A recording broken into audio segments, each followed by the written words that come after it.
and all of a sudden I find myself on the floor.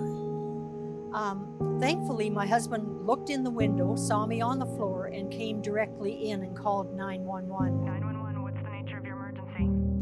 As I ride in the ambulance to the hospital, I am in and out of consciousness.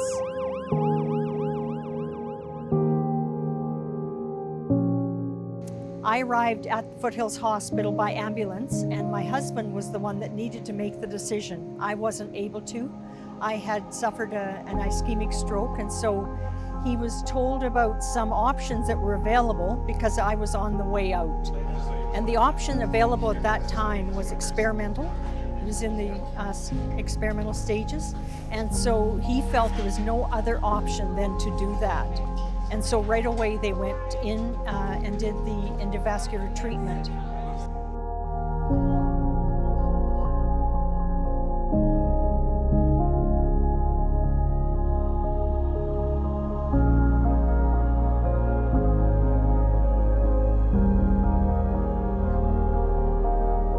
There are two major treatments for dealing with a blocked artery clot.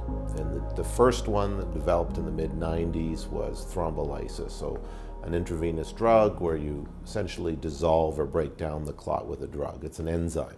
What we were learning over time was that in fact it was the smaller clots that the TPA was working for, leaving the large clots really untreated or ineffectively treated. So we needed to develop endovascular treatment mechanically to remove those clots.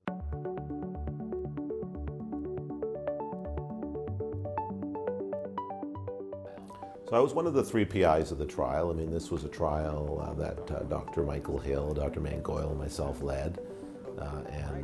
Essentially, we all had different roles in the trial and worked toward accomplishing that and have different areas of expertise and interest to sort of support that. So mechanical thrombectomy is the procedure. Catheter is inserted in the leg and put into the femoral artery, which is a major leg artery.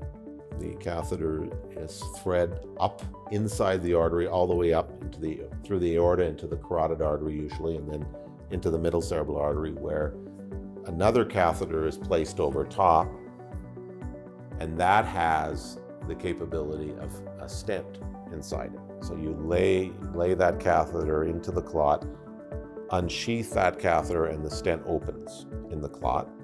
The clot then is integrated into the stent, and then the stent, there's a balloon occlusion of the carotid artery, so flow is arrested, and then the clot is pulled out by the stent.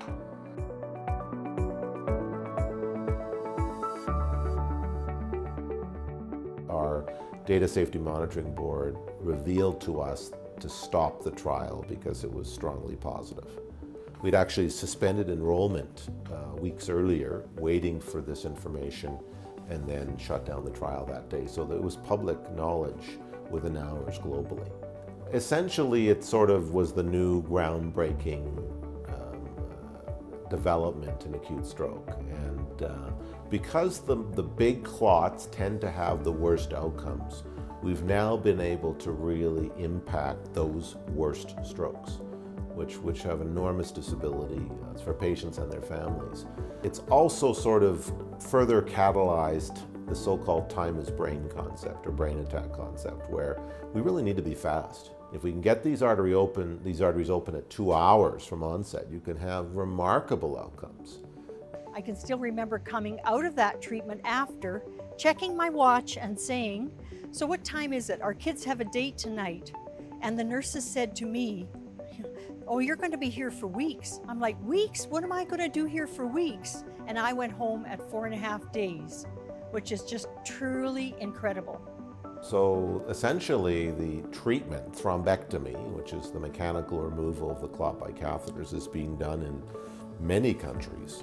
The list would take me 2 or 3 minutes to go through, but it's really the entire developed world and some of the developing world.